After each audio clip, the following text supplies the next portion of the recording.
Hello everyone, मैं AP Singh आपका स्वागत करता हूं अपने YouTube channel APS study zone पर। तो आज हम आपके लिए केमिस्ट्री का नया टॉपिक लेकर आए हैं जिसका नाम है नाइट्रोजन युक्त कार्बनिक यौगिक। क्या नाम है? नाइट्रोजन युक्त कार्बनिक यौगिक।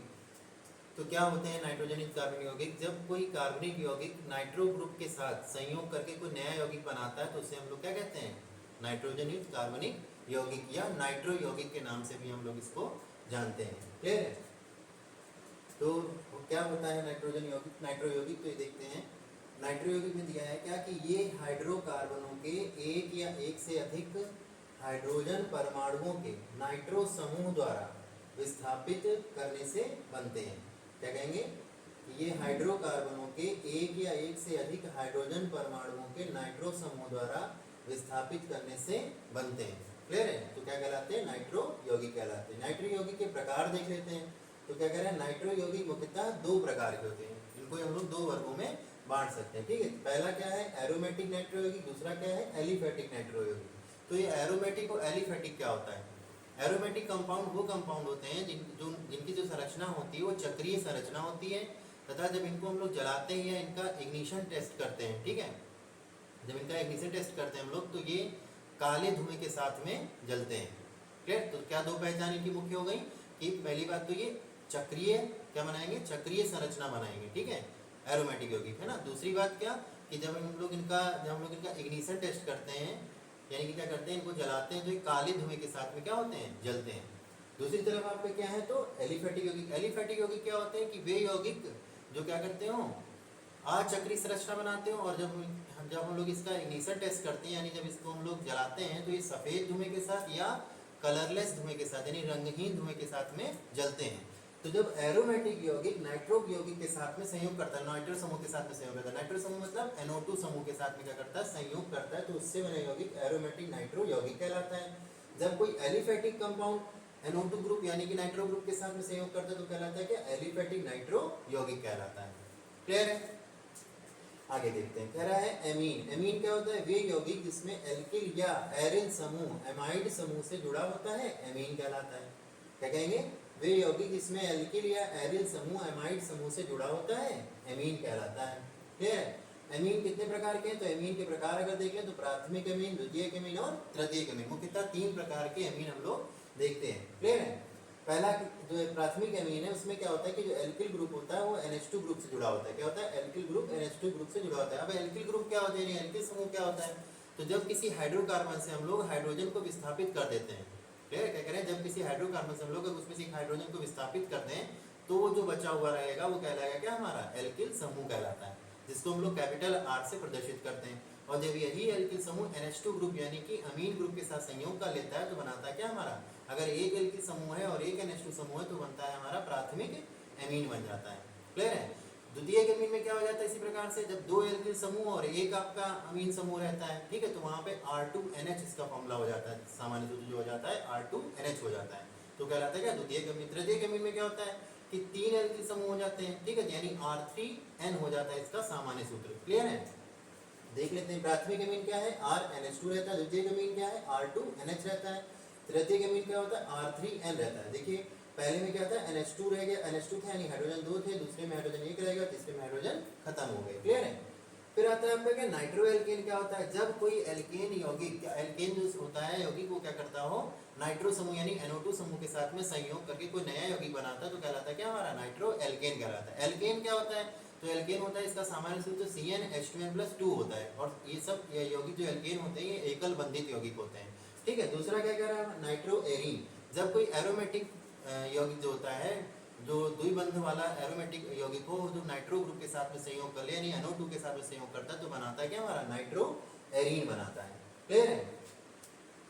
फिर नेक्स्ट आता है इसमें कंपाउंड देख लेते हैं। कंपाउंड जैसे इसका पहला देख रहे हैं क्या? एथिलएमीन। एथिलएमीन का रासायनिक सूत्र क्या होता है आपका? सूत्र क्या होता है? तो C2H5NH2। एथिलएमीन का सूत्र क्या होता है? C2H5NH2। बनाने की विधि देख लेते हैं। C2H5OH यानी एथिल अल्कोहल लेते हैं, उसमें एक मॉलिक्यूल अमोनिया यानी NH3 डाल देते हैं, बनता है क्या हमारा? C2H5NH2, और साथ में क्या निकल जाता है? H2O। क्लियर है? कैसे बना? तो C2H5 प्लस में टूटता है, OH माइनस टूटता है, NH2 में टूटता है, प्लस में टूटता है अमोनिया, तो इसका NH2 C2H5 के साथ कंबाइन करेगा तो बनाएगा क्या? C2H5NH2 यानी कि क्या? Ethyl amine. फिर यहाँ से बचा हुआ H और ये बचा हुआ OH मिलकर क्या बना देंगे, H2O बना देंगे। क्लियर है। फिर आता है भौतिक गुण। भौतिक गुण क्या क्या होते हैं, वही होते हैं भौतिक गुण क्या, जो जिसको हम लोग देख करके, सूंघ करके, स्वाद ले करके, टच करके बता सकते हैं, सब भौतिक गुण कहलाते हैं। तो इसका जो पहला भौतिक गुण क्या है, यह जल में विलेय होता है। अगर हम इसको जल में घोलें तो क्या होता है, आसानी से क्या हो जाता है, घुल जाता है। कौन आपका, तो एथिल एमीन।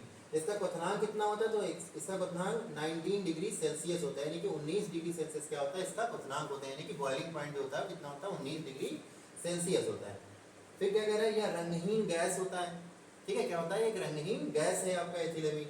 इसका जलीय विलयन क्षारीय होता है। अगर हम लोग इसको जल में घोल दें तो जलीय विलयन जो बनता है एथिलेमीन का, तो वो क्षारीय नेचर का होता है। अब क्षारीय अम्लीय क्या होते हैं, तो पीएच पैमाने पर आप इसको देख सकते हैं, जिन यौगिकों का पीएच मान 7 से नीचे होता है वो कहलाते हैं क्या, हमारे क्षारीय, सॉरी वो अम्लीय कहलाते हैं। क्लियर है।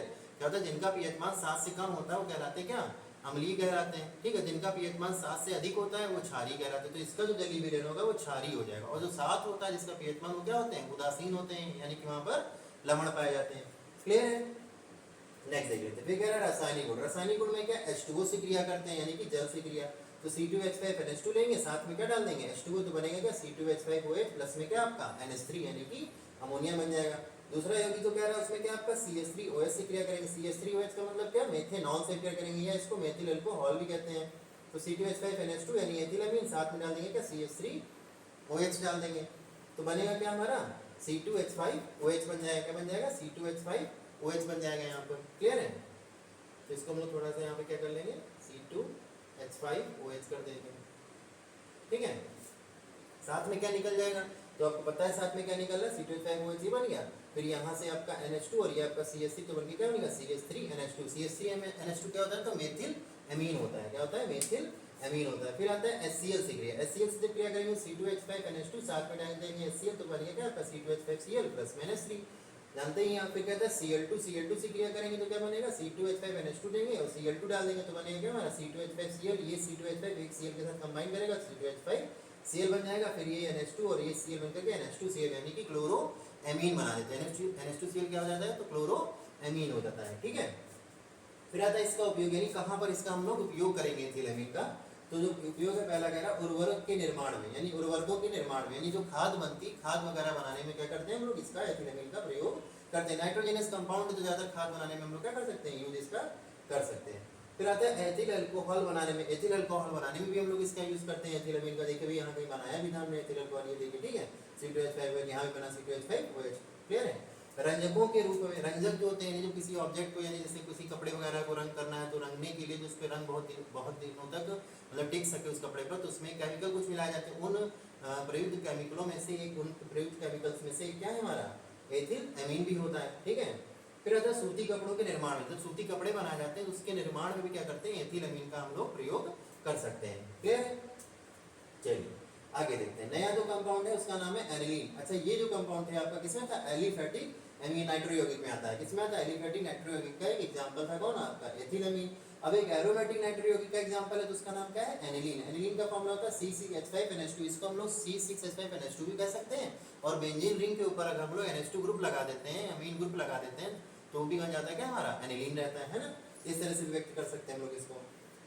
बनाने की विधि कह रहा है, तो बेंजीन में अमोनिया से क्रिया करा देते हैं। बेंजीन के अमोनिया से क्रिया कराएंगे तो ये NH3 जो होता है, NH2 और H+ में टूटता है, तो NH2 यहाँ बैठ जाएगा, यहाँ से एक H निकल करके इस H के साथ कंबाइन करेगा और क्या बना देगा, हाइड्रोजन गैस बना देगा। क्लियर है। तो बन जाएगा क्या आपका एनिलीन, यानी बेंजीन के ऊपर NH2 लग गया तो क्या होता है, एनिलीन होता है। कैसे बना, तो बेंजीन में अमोनिया डालेंगे, अमोनिया आपका NH2 और H+ में टूटता है, तो H+ हो जाएगा, यहाँ से निकला हुआ एक H और एक इसमें का H, इसमें से निकला हुआ H मिलकर क्या बन जाएगा, H2 हाइड्रोजन गैस, और बचा हुआ NH2 यहाँ बैठ जाएगा, तो क्या बन जाएगा आपका, एनिलीन बन जाएगा। क्लियर है। नेक्स्ट देखते हैं। फिर कह रहा है भौतिक गुण। भौतिक गुण क्या है इसका, तो यह एक द्रव है। जो एनिलीन है आपका कैसा नेचर का है, द्रव नेचर में है। ठीक है, द्रव प्रकृति का होता है ना, तो यह एक द्रव है। इसका क्वथनांक कितना होता है, तो कह रहा है 184 डिग्री सेल्सियस होता है। इसका क्वथनांक कितना होता है एनिलीन का, तो 184 डिग्री सेल्सियस होता है। क्लियर है।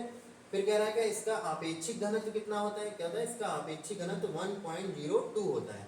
क्या कहेंगे, इसका आपेक्षिक घनत्व 1.02 होता है। क्लियर है। फिर कह रहा है यह ऑक्सीकृत प्रकृति का है। इसकी जो प्रकृति होती है वो ऑक्सीकृत होती है। ऑक्सीकृत प्रकृति का मतलब होता है जैसे अगर हम इसको खुला वायुमंडल में छोड़ दें तो क्या हो जाएगा, ये उड़ जाता है ना, वाष्पीकृत हो जाता है, तो इसको क्या बोलते हैं, ऑक्सीकृत प्रकृति का ये होता है आपका। फिर कह रहा है रासायनिक गुण। रासायनिक गुण में क्या है, HCl से क्रिया करेंगे। HCl से क्रिया करेंगे तो क्या कर रहा है, NH2 लेंगे, बेंजीन पर H2 लगा देंगे, यानी कि एनिलीन, एनिलीन पे HCl से क्रिया कराएंगे तो क्या हो जाएगा, ये NH2 रिप्लेस कर देगा किसको, क्लोरीन को, क्लोरीन यहाँ लग जाएगा, ये H और ये NH2 मिलकर क्या बन जाएगा, NH3, तो इसका नाम क्या हो जाएगा, क्लोरोबेंजीन हो जाएगा। फिर कह रहा है कि आपका क्लोरीन से क्रिया, क्लोरीन से जब क्रिया करेंगे तो आ जाएगा क्या आपका बेंजीन में NH2 ग्रुप लग गया तो आपका क्या हो जाएगा, एनिलीन, एनिलीन में एक Cl2 डाल देंगे एक मॉलिक्यूल तो क्या बनेगा हमारा क्लोरोबेंजीन, और साथ में क्या निकल जाएगा, ये NH2 और एक बचा हुआ Cl यहाँ से, तो NH2Cl यानी क्लोरोएमीन बन जाएगा, ये क्लोरोबेंजीन, ये क्लोरोएमीन। तीसरा कह रहा है जल से हम क्रिया करेंगे, जल से जब क्रिया करेंगे तो एनिलीन में क्या डाल देंगे, एक मॉलिक्यूल वाटर डाल देंगे, यानी तो यहाँ से OH में टूटेगा और H+ में टूटेगा जल, तो OH जो होगा यहाँ बैठ जाएगा और NH2 यहाँ से रिप्लेस होकर के H के साथ मिलकर क्या निकाल देगा, अमोनिया निकाल देगा। यहाँ क्या बन गया, जब बेंजीन रिंग के ऊपर OH लगा देते हैं तो उसको हम लोग क्या बोल देते हैं, फिनॉल के नाम से जानते हैं, क्लियर है, तो फिनॉल बन जाएगा।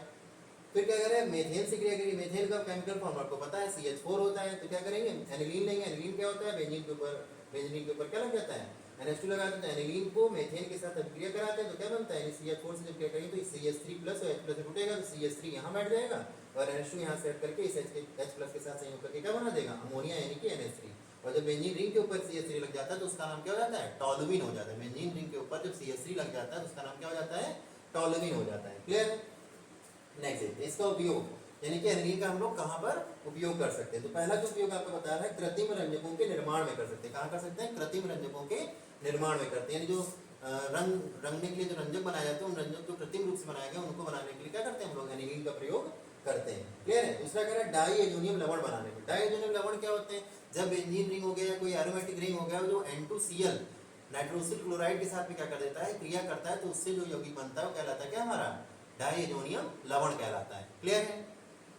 तो क्या कह रहा है, डाईएजोनियम लवण बनाने में। फिर कह रहा है उर्वरक निर्माण में, उर्वरकों को बनाने में भी क्या कर सकते हैं, उर्वरक बनाने में भी हम लोग इसका प्रयोग एनिलीन का करते हैं। नाइट्रोजनस कंपाउंड है, ऑब्वियस सी बात है क्या बन जाएगा कि उर्वरक बन सकता है ना।